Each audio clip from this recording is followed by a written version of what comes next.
Data protection and privacy teams are under more pressure than ever with new laws, AI oversight, data breaches, and the constant expectation to do more with fewer resources. That's why TrustArc built a modern privacy and data protection management platform powered by Arc Intelligence. It unifies your tools, automates the work that slows you down, and surfaces what matters most right when you need it. From guided quick actions to our intelligent assistant, Ask Arc, you get credible, contextual answers backed by expert research, not generic AI guesses. Finally, privacy that works the way privacy pros work. Learn how TrustArc helps teams move faster with confidence at trustarc.com/serious-privacy. That's trustarc.com/serious-privacy.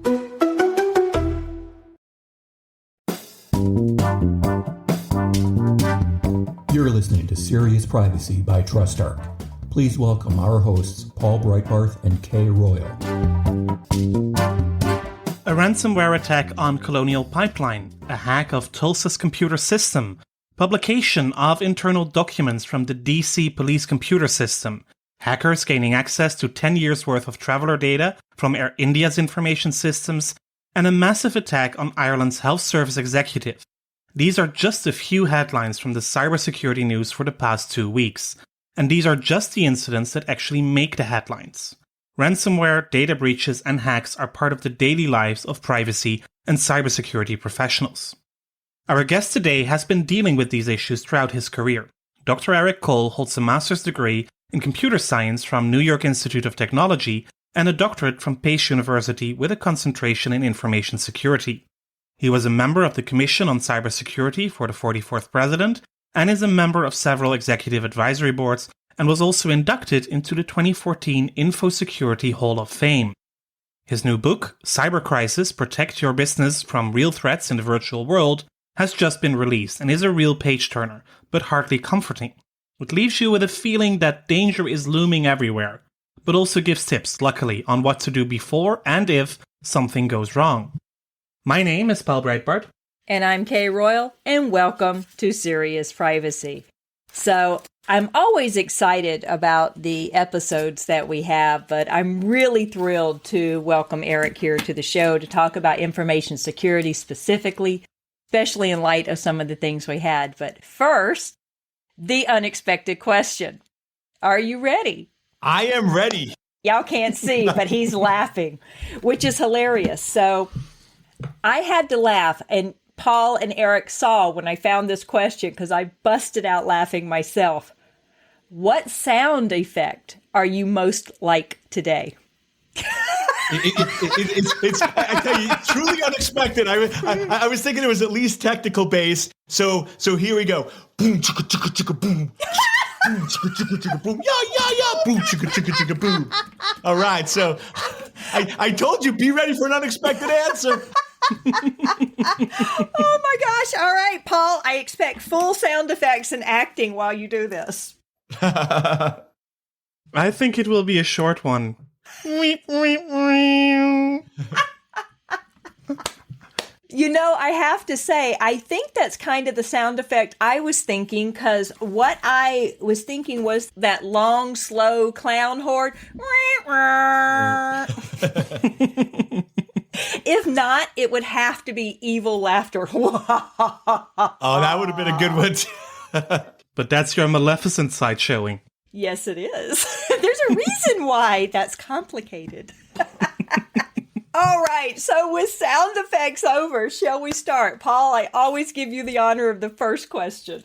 Well, let's do that, and let's become very serious very quickly. Eric, chapter 1 of your book, because we are going to talk about your book. It is a bit of a sad day, but it's called We Are All Targets. Should people be scared about what is happening to their data, or should we just be concerned? To me, I'd even go a step further. You definitely shouldn't be scared. Concerned is okay. But to me, it's really about awareness. If you are aware and recognize that there's a problem, you can address it. So to me, I always say the two fundamental problems that I have, whether it's individuals, businesses, or large corporations, is first, they don't think they're a target. And second, they don't think cybersecurity is their responsibility. So what I want you to do is, one example is you can sit there and say, oh, I'm a target. and be scared and not use online resources and not really live your life.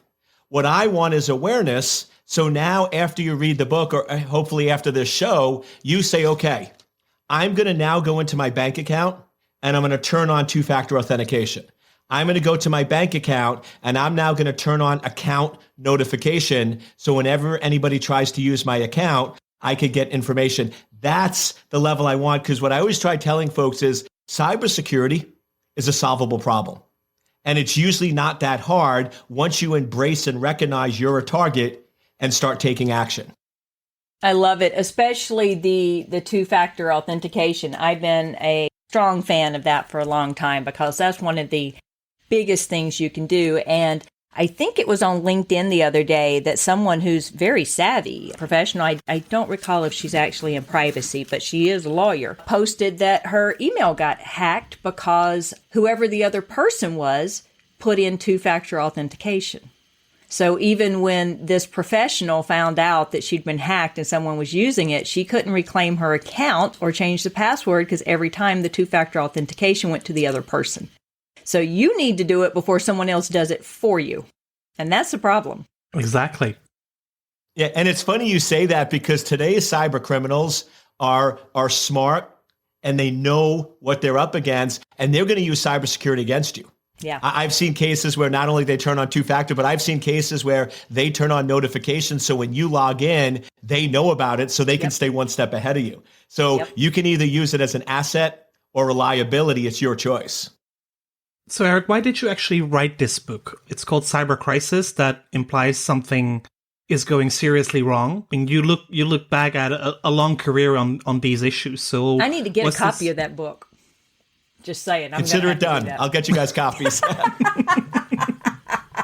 It wasn't a hint, but. So why did you decide to write this particular book? I wrote this book because I feel that everyone on this planet exists for a purpose. And my purpose is to make cyberspace safe. I believe my purpose for being here on this planet is to end suffering in the digital world. And throughout my career, I'm always identifying problems. And when I don't see a solution, I create one. So this is actually my 7th book, but my first 5 books were all technical focused because I felt back 15, 20 years ago, the problem was we didn't have enough people that technically understood cybersecurity. So I wrote those books. Now we still don't, but now we recognize our shortcomings. We don't need to. Yeah. Right. But there's at least solutions. Yeah. And then like 4 years ago, I realized that the problem was that individuals don't understand the threat. So that's when I wrote Online Danger.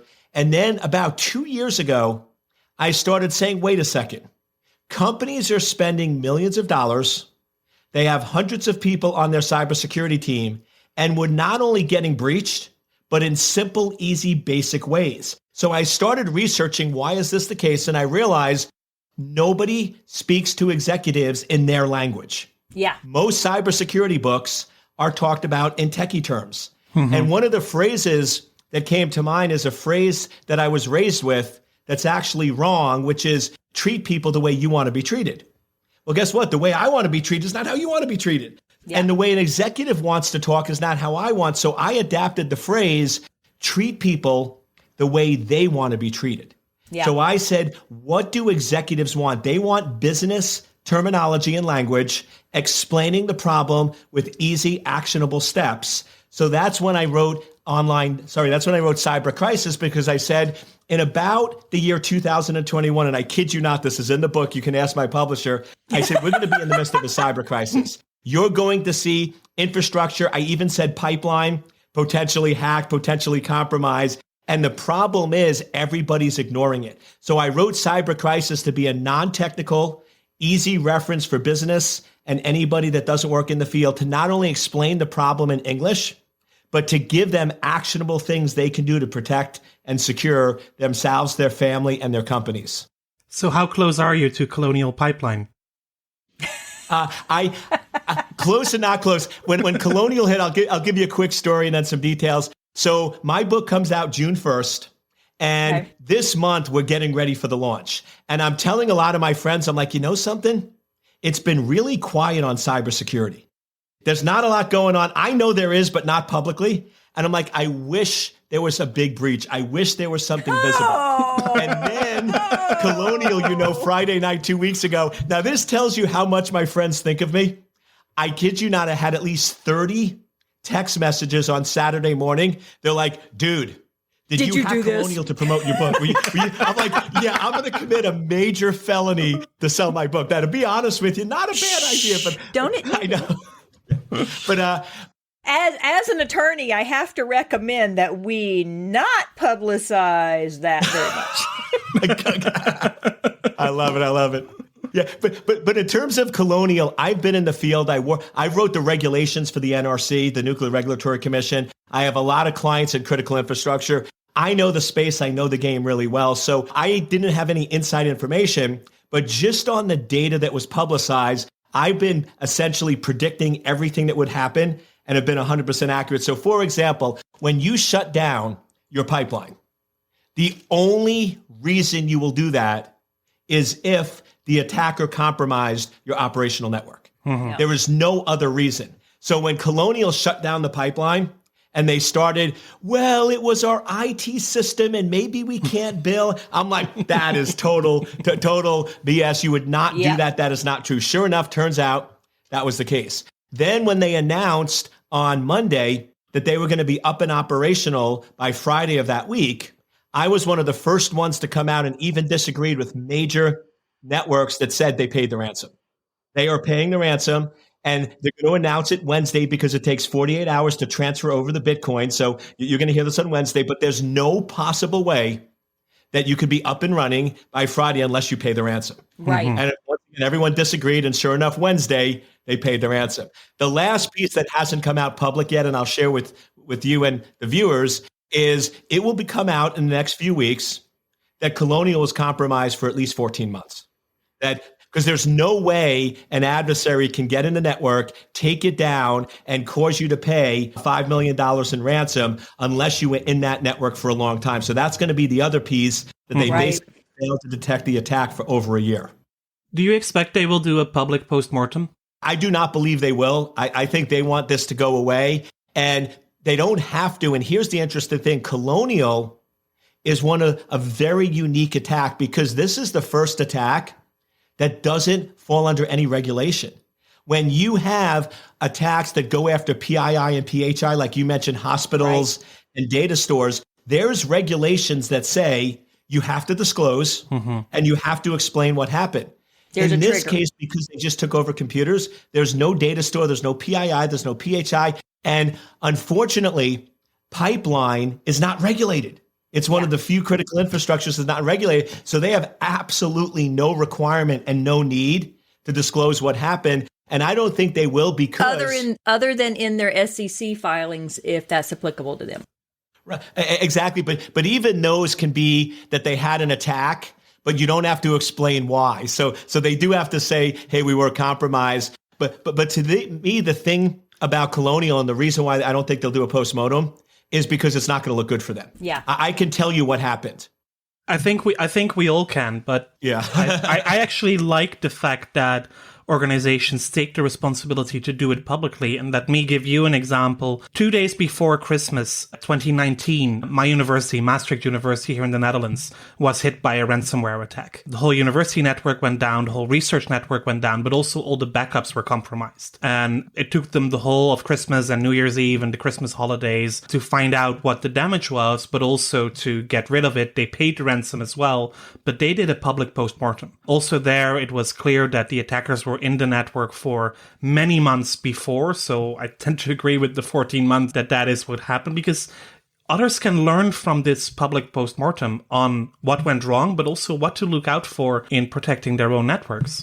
And I'll say that typically, and Eric, I think I'm half and half on your sides there. So I'm going to split and be Switzerland here.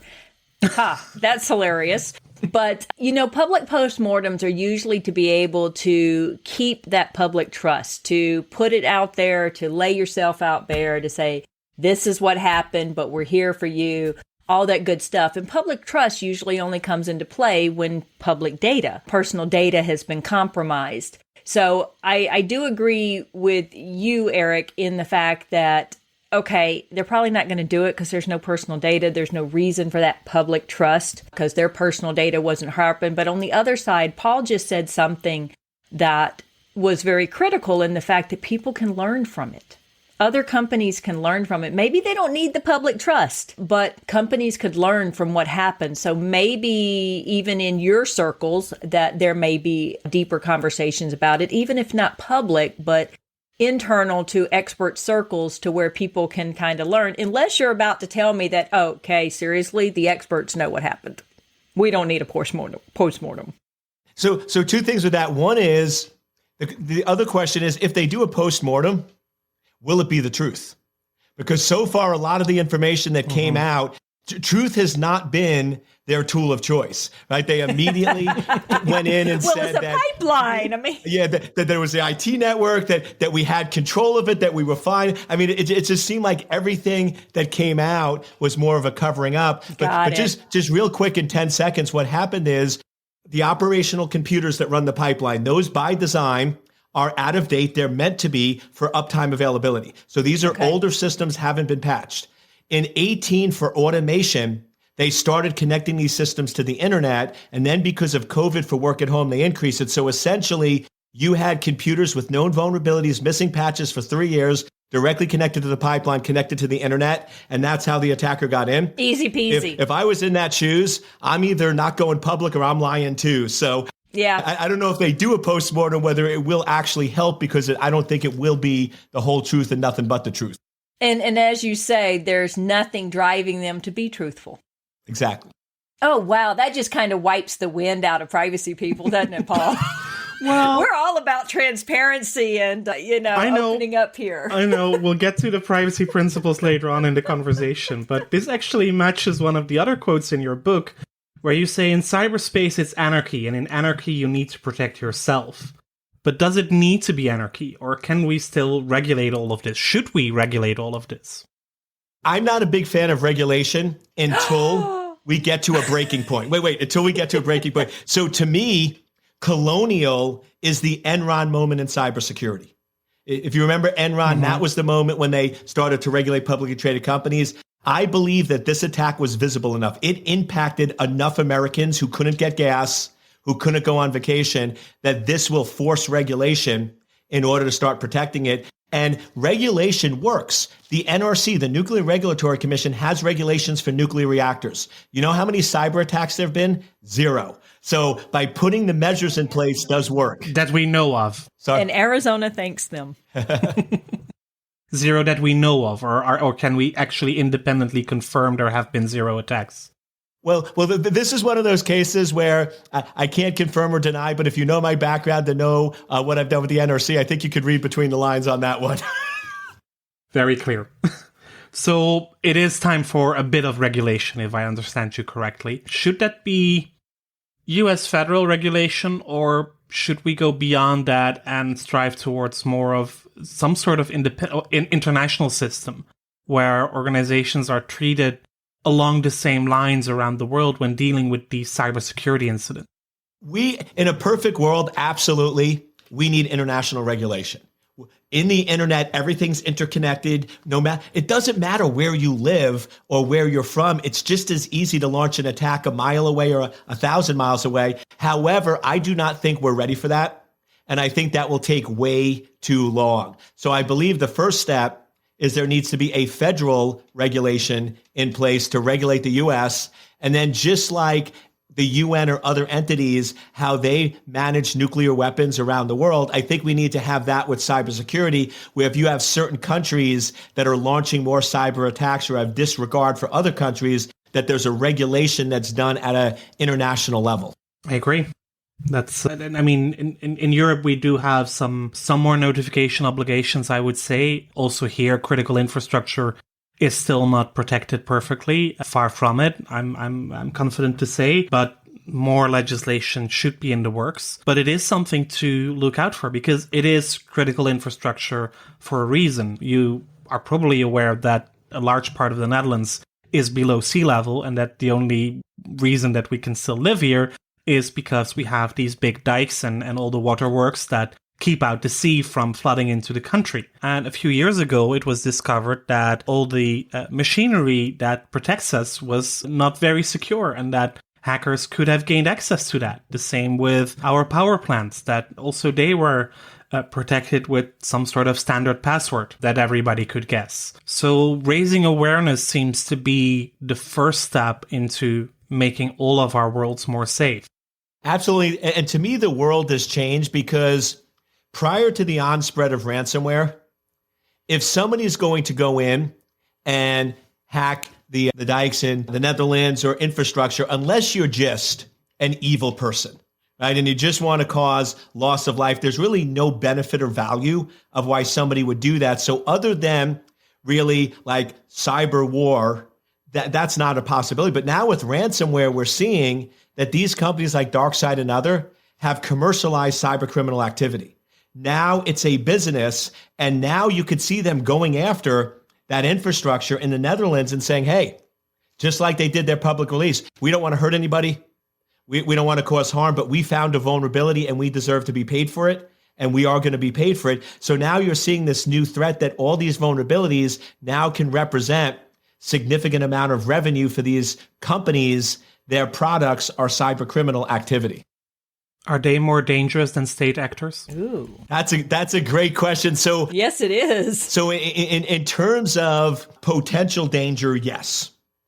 If you play well with them, if you pay the ransom and you cooperate, no, they're absolutely not. However, you saw with Colonial, when they weren't paying the ransom right away, DarkSide actually came out with a press release, which once again is very commercial company-like, not attacker-like. And they pretty much said, listen, we don't want to cause harm. We don't want to cause damage, but paid. We want to make money and we deserve to do so.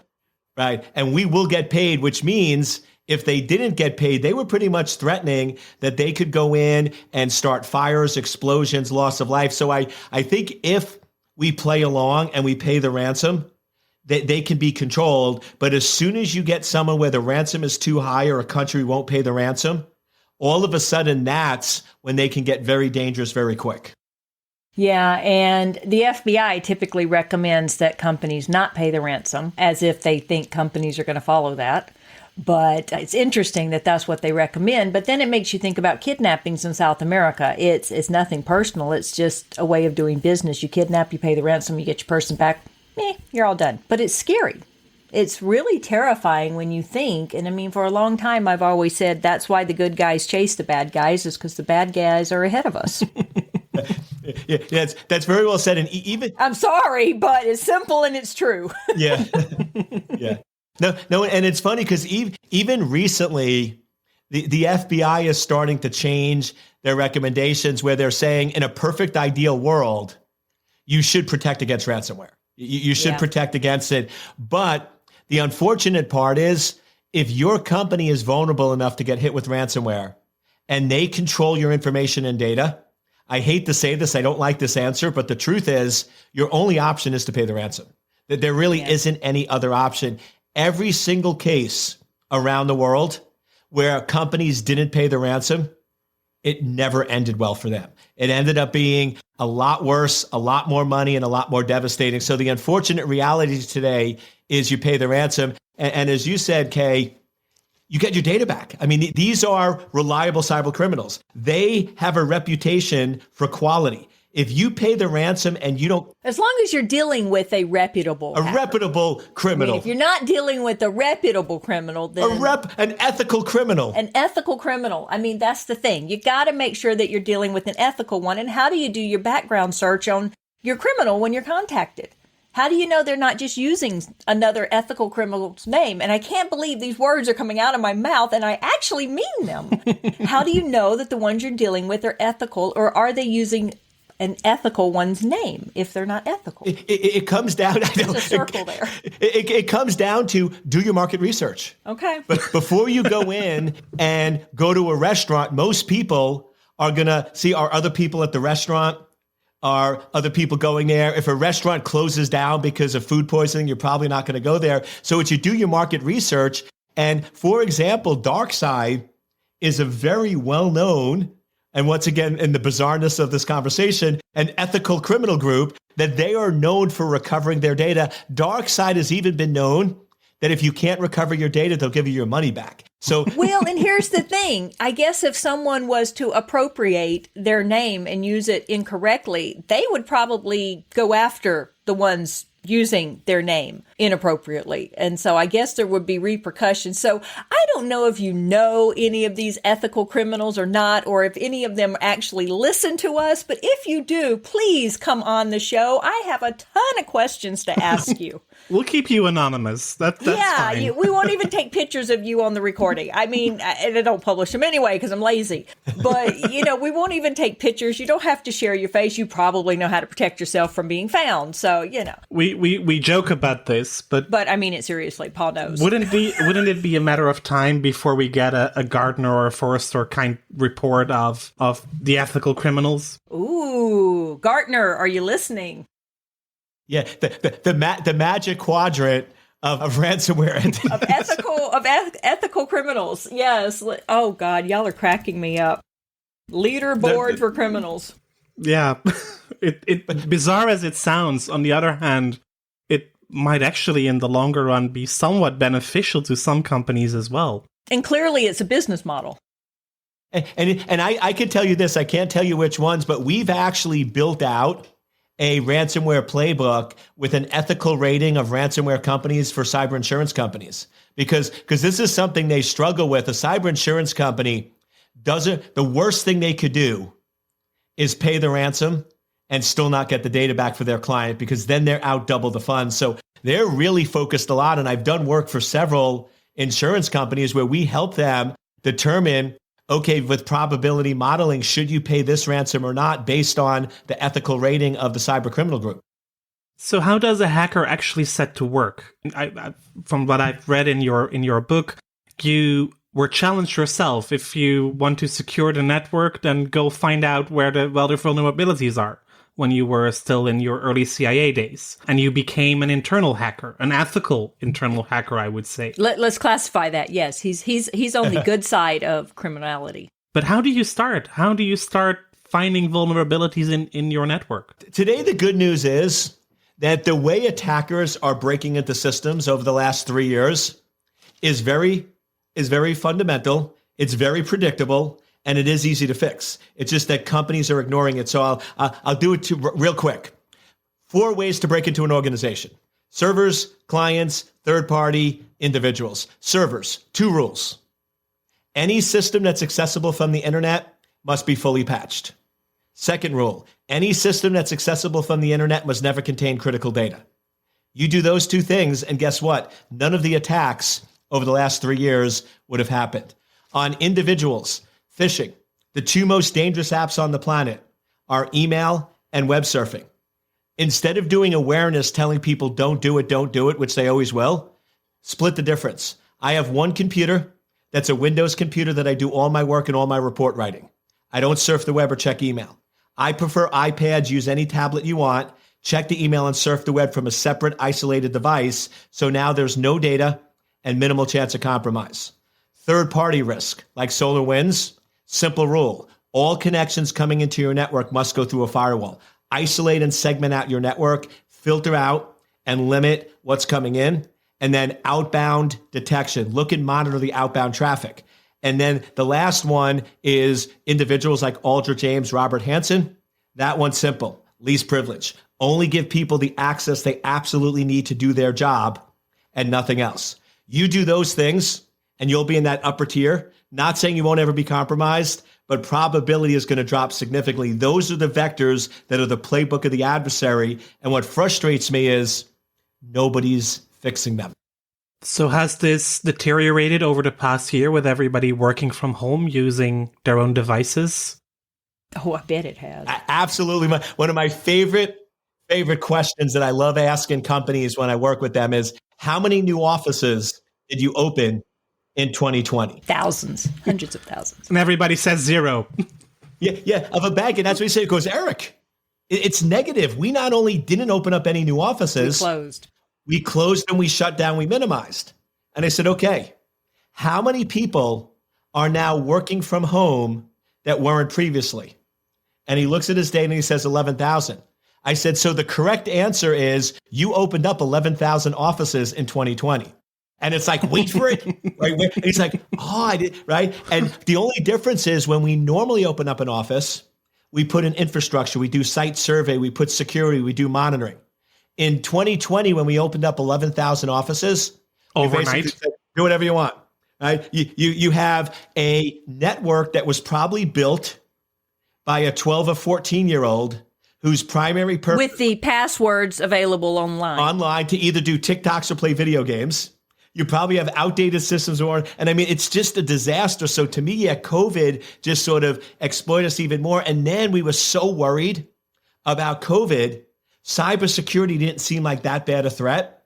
And because it wasn't being covered in the news, because it wasn't a high enough priority story, nobody thought it was a problem. But I will tell you, the ransomware attacks tripled in 2020. The amount of attacks quadrupled, but people don't realize it because it's not publicly out there and visible to them. 11,000 new offices. Go figure. Yeah. And we're constantly, and the privacy people haven't changed what we say. Just like the cybersecurity people haven't changed what they say. We know you need to be paying attention to this, but no one's paying attention to us. Wow, that just shut us all up for a second, didn't it? Yeah. No, and to me on the privacy line, my biggest pitch is why in the world are we letting people in their home offices have 4 terabyte hard drives? 4 terabytes of local storage is 4 terabytes too much. So my big thing that I'm pushing with all of our clients are thin clients. People aren't traveling. They're in a set location. They have high bandwidth. They have a lot of communication. Give them a thin client, no hard drive. No data should be stored locally. And to me, right there starts to address the problem, because how can you have privacy? That's a good idea. When you don't know where your data is? How can you have privacy when we have 4 terabytes of data stored on a local system that's out of the company's control? Yeah, that you can buy for $200, right? Yeah, exactly. It's absolutely crazy. And no, that's a really good idea. And I'll be honest that I hadn't thought about that. I've been pushing, making sure employees know, not just for us, but other people I talk to. So I'm not disclosing any TrustArc secrets here, but pushing that everything has to be stored in the cloud. Everything has to be stored in the cloud. So the same concept, but I literally had not said everyone needs a thin client. So they can't store locally. Yeah, it does. It certainly does make sense. And that is, of course, also one of the key concepts of data protection, and that is data minimization. Because what you don't have, you can't lose. What you don't have cannot be compromised. Yeah. And what you don't have available online can't be reached.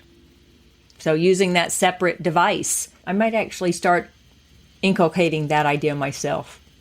That's a really good one. I hadn't thought about that. That's a really good one. But Kay, let me connect the dots for you, because you're more than halfway there. So what we're pushing with our clients today is a high-level 3-tier architecture. The first tier is what you just said. All of your data is in the cloud.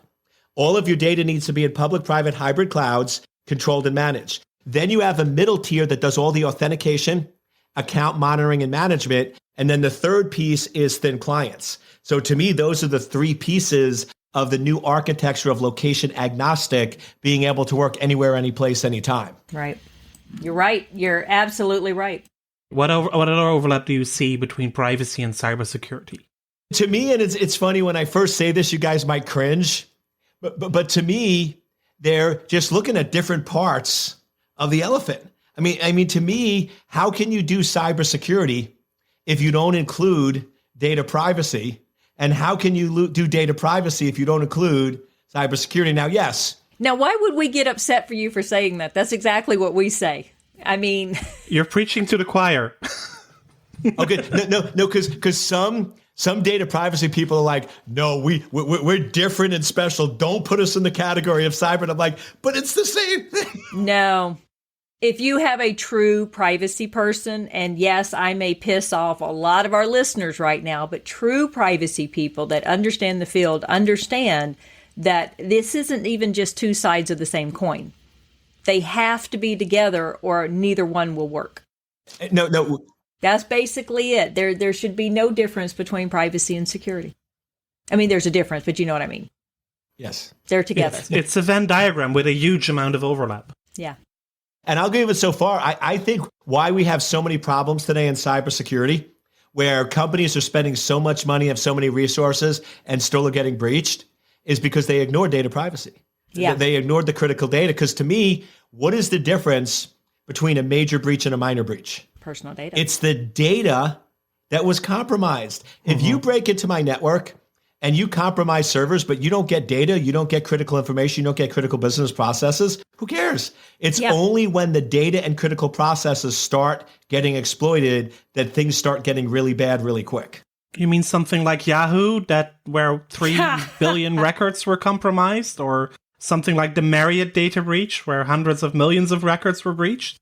But I'll give you my perspective, Eric. 2 things that I've said over the years. One is when there's a breach that happens, as Paul was just talking about, you hear about the CISO or the CIO or the CEO being fired.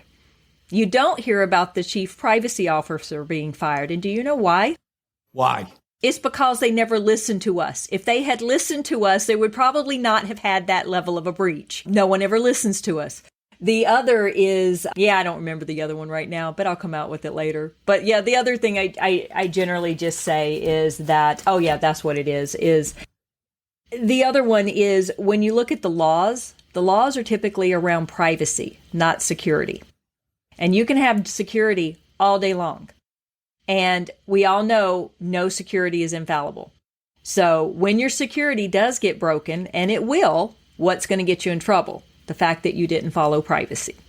And if you adhered to privacy, you wouldn't have had that data or as much of that data to be breached. And so they really do have to work hand in hand. Privacy can't fail.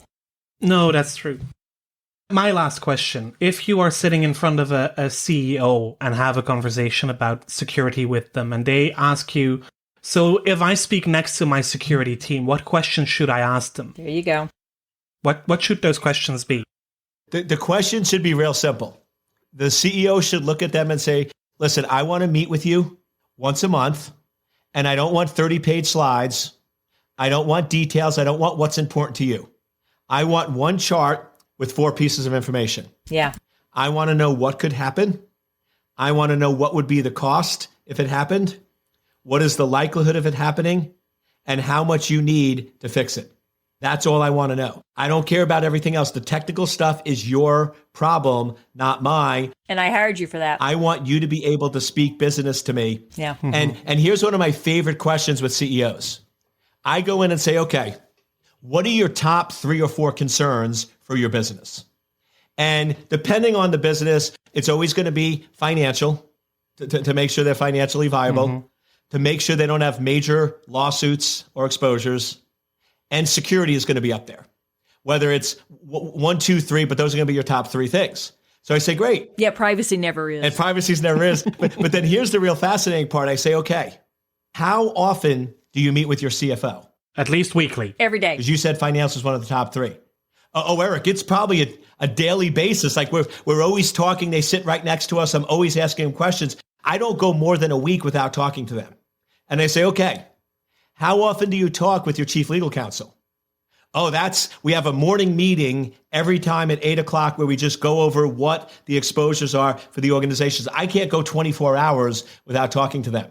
And you need that legal person. Let's just be honest. You need it. And I say, okay, how often do you meet with your chief security or data privacy officer? And they're like, I think maybe once a year, twice a year. And I'm like, hello? I mean, can you not see? And Kay, you'll love this because I'll go in and I'll say, how often do you meet with your chief information security officer? And they go, 6 or 9 months. And I go, how often do you meet with your chief data privacy officer? And I kid you not, we have one? most of them say, we have one of those? It's like, they don't even know. But that's the broken model. Yeah.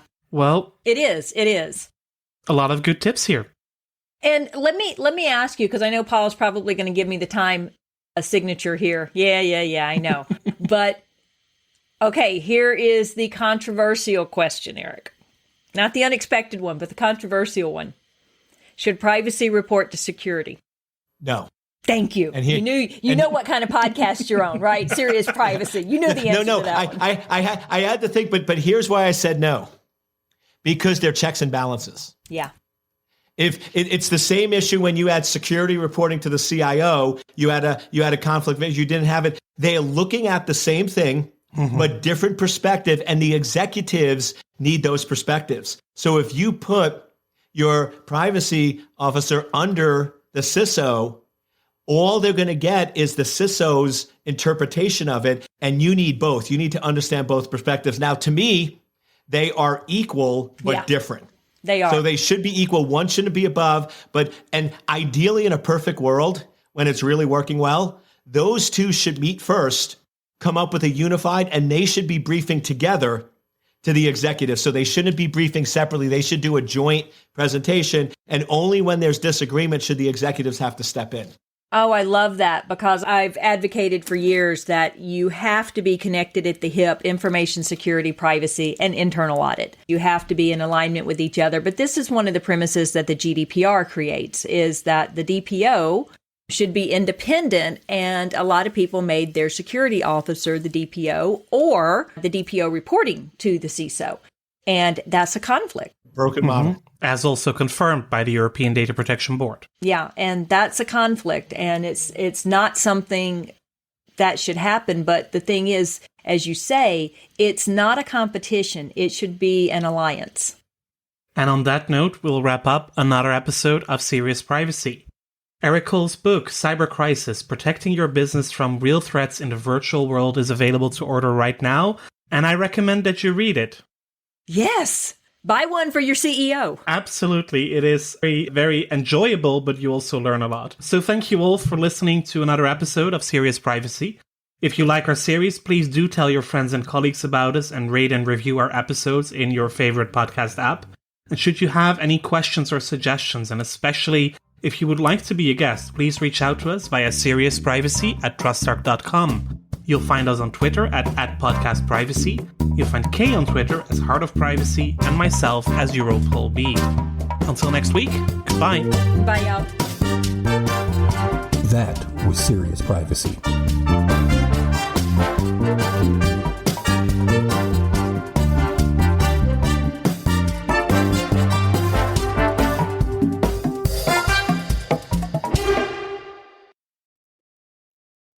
If you're a data protection or privacy professional, you already know the pressure. Non-stop regulatory change, AI oversight, internal demands, and the expectation to somehow stay ahead of it all. And the old patchwork of tools just isn't cutting it anymore. No. That's why TrustArc created a modern privacy management platform powered by Arc Intelligence. The TrustArc platform brings your workflows, evidence, research, tasks, and applications all together in one unified and intelligent workspace, so you don't waste time digging, clicking, or context switching. With Ask Arc, your privacy assistant, you can ask plain language questions about laws, jurisdictions, or even your own program data, and get credible, cited answers based on NIMBY research and more than 1,000 global laws. It's explainable, transparent, and purpose-built for data protection and privacy. So if you need to add a vendor, create a cookie banner, or start an assessment, quick actions take formally complex tasks, turn them into bite-sized guided workflows to save you time. It's a platform that thinks like you, works like you, and helps you move faster with confidence, whether you're a seasoned DPO or you're just getting started. See how modern privacy gets done. Explore Arc at trustarc.com/serious-privacy. That's trustarc.com/serious-privacy.